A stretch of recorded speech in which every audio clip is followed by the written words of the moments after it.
on the game. But let's see how it goes. So we're gonna start off first here with Super Poly. The problem with this card, I think that we all saw coming that it was gonna get banned because you can't chain anything to it. The problem with it is that sometimes they take your monsters and like you can't chain to it. Like even if you wanted to compose like your own monster, you couldn't because that card wouldn't let you chain anything to it. And it went from being a 3 to 1, and then bad now bad. But right now the only deck that is actually relevant and it's using it's probably Shaddolls. Now Shaddolls relied on this card a lot when it came down to exceeding for like the Earth monster or the the Earth fusion or the Fire fusion, and now with the Wind, oh no, it's the Water fusion coming out. It's pretty broken because you could take your opponent monsters, but they also have a card named Core, which they really don't mind, because Core can be substituted as any material for a fusion. So that's always good.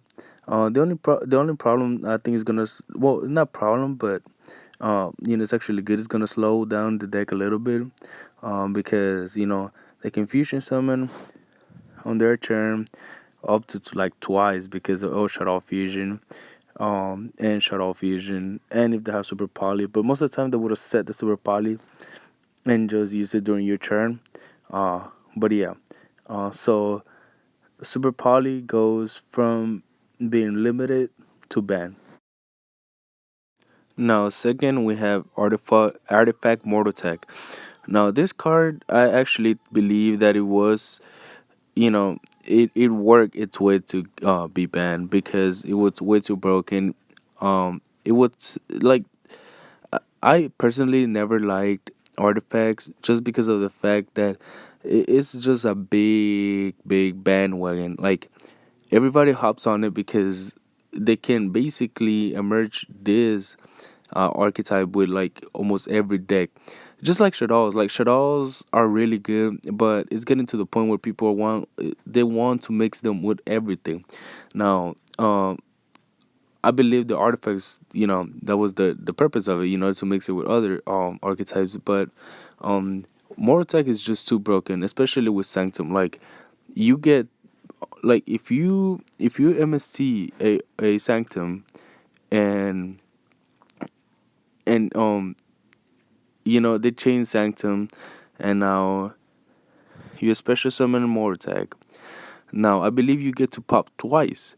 Now tell me if that's not broken, or if you don't pop it, they can just chain it during your end phase and like pop your monster, the one you just summoned, and you know I just believe it's too broken because you shouldn't be able to special summon a monster from your deck just easily like that and get rid of another one, especially with some of the conditions for some monsters in the game, which are crazy. Like they like you have to go through hell to summon them, and then just so your opponent can chain more attack in the end phase and pop it, like that. That seems really broken to me. So I'm really happy this card is banned. Well, no, I mean not banned. Limited. Hopefully this will stop the bandwagon of artifacts and trying to mix them with everything, and it will slow down this you know this this broken combo because it is broken. And just to show you how broken this combo is, some players even went to the extreme of using Sanctum. Okay, so if you MSC the Sanctum, they will get a big attack from their deck, special summon, and big attack would destroy another set card, which most likely would have been another more attack. So now you don't only get to pop twice, but you have two monsters on the field just like that. Or you could have bring what's it called Mortag with Call of the Haunted. So there was many ways to abuse this broken combo, and hopefully this stops now with Mortag being on one.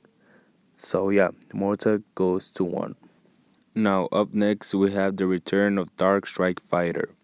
Now this card I have never had the chance to face it or play because since I really got you know into the game, since well competitive into the game, it has been banned. So I never got the chance to face it. So I'm really looking forward to how this is gonna affect the game. But I believe this card had been like its effect was rewritten because it was broken. Because you could do it unlimited times per turn. Now it was rewritten to once per turn. But I'm kind of skeptical about it and kind of scared because it says tribute a monster. So now there's some really creative players out there, and somehow I have a feeling somebody's gonna find a way to put a tuner in Clifford's and synchro for this crazy guy and tribute them because all Cliffords get effects when they well not all actually no not all but Helix and Carrier get effects when they're tributed, and so that might open some broken plays, or we know some other crazy card that I don't even know that gets effect when it's tributed. So yeah, but I'm really actually looking forward to see how this card is gonna affect the game. So yeah, Dark Fighter goes from being banned to not banned anymore. Up next, we have Snatch and Steal. Now, the effect of this card reads that you can equip this card to only to a monster that your opponent controls, and take control of the monster. And then the cost is that your opponent gains 1,000 life points every standby phase.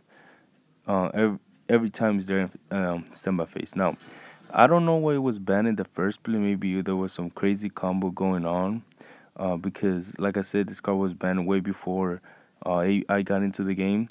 But um, just the card itself sounds pretty broken because it sounds like another mind control or enemy controller. Because you can take control of the monster and like basically it's your monster now. The only cause is that your opponent gains life points, but you might use it to go for game, exceed, synchro, or maybe the monster has some crazy effect that you want to have on your side of the field, right? Um, but most of the time, let's be honest, there's like little to like no chance that monster is gonna stay there for more than a turn. Most likely, you're gonna use it to exceed or synchro. Um, so you just take their monster. So yeah, I guess we have another card that allows your opponent to take your monsters. I really hate those cards because I don't know. It's just I hate seeing my monsters on the side, on the opposite side of the field. But yeah, so it goes. This card goes from ban to limited. Now up next we have the one that everyone is worrying about and is freaking out about, and that's honest. Honest going from one to two, from limited to semi-limited. Honestly, I really don't know what Konami is doing with this choice. Maybe it's because it's trying to push light decks more. Because let's be honest, look at the top three decks. Two are dark and one is earth, which is Shadows, Burn Abyss, and Clifford's. Now, maybe Konami is trying to push light decks. I really don't know why that matters, but Konami does some crazy stuff. I really think it's a bad choice for them to do this, just because this is gonna be so abusive now. Like Boojins are gonna be able to abuse this. Like now they have two honors and then three cranes. Like really.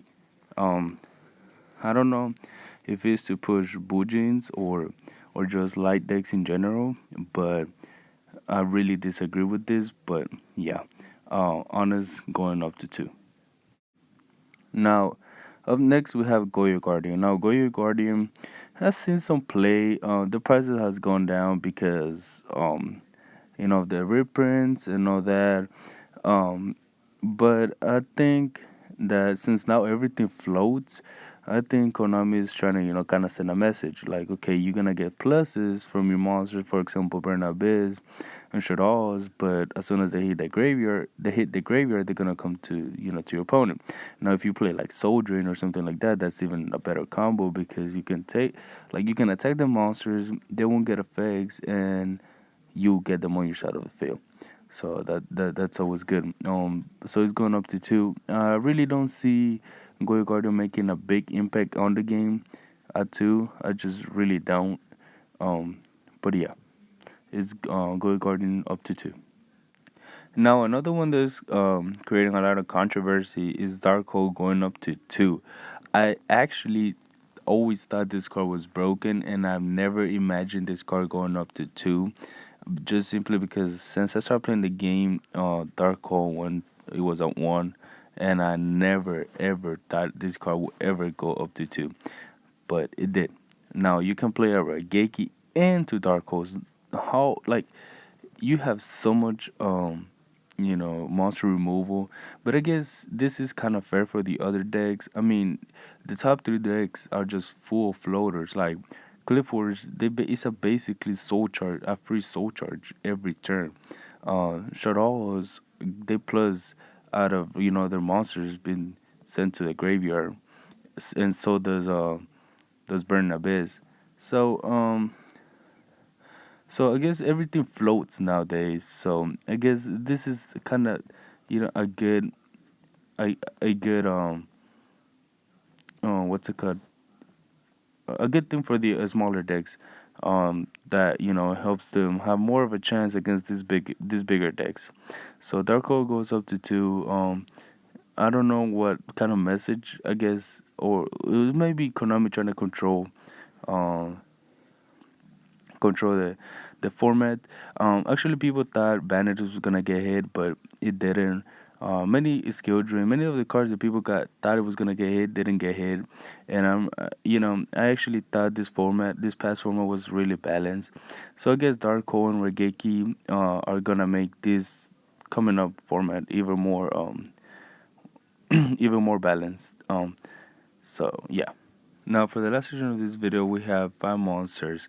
Well, three monsters. The Black Wind, the Mermo, and the Reborn Tengu.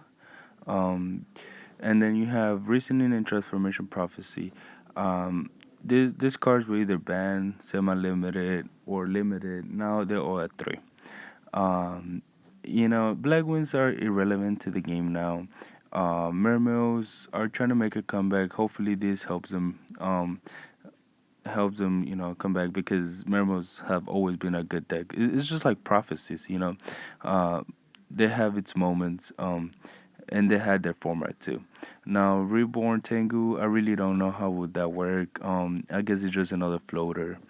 Transformation Prophecy is gonna help some decks that were like forced to play Exodius, or something like that, or cards that recycle. Some they had to go like the extra mile, I guess, to recycle some cards from their graveyard to the deck. So now they can just play Transformation Prophecy, and then Reasoning. I really don't know. I really believe it's a irrelevant card. It might see some plays, with some crazy combos, but other than that, it won't see much play. All right, guys. So this is the end of our video, our bandits discussion video. Hope you guys enjoyed it. Like I said, some cards or many cards that people wanted to get hit, like for example, Dante or Vanity's Emptiness, Skill Drain. Some other cards that a lot of people want them to get hit, or decks that want to get hit. Didn't get hit. But like I said, I believe this format was really balanced. So hopefully this coming up format it's even more balanced. Some of the choices are questionable, but Konami has its own reasons. So remember, if you like this video, give it a like, comment, let us know what you think. Or what are you looking for, or what do you think? What do you think? Questions, whatever. Let's have a discussion on the comment section below. So yeah, thank you guys for watching. See you guys later. Bye.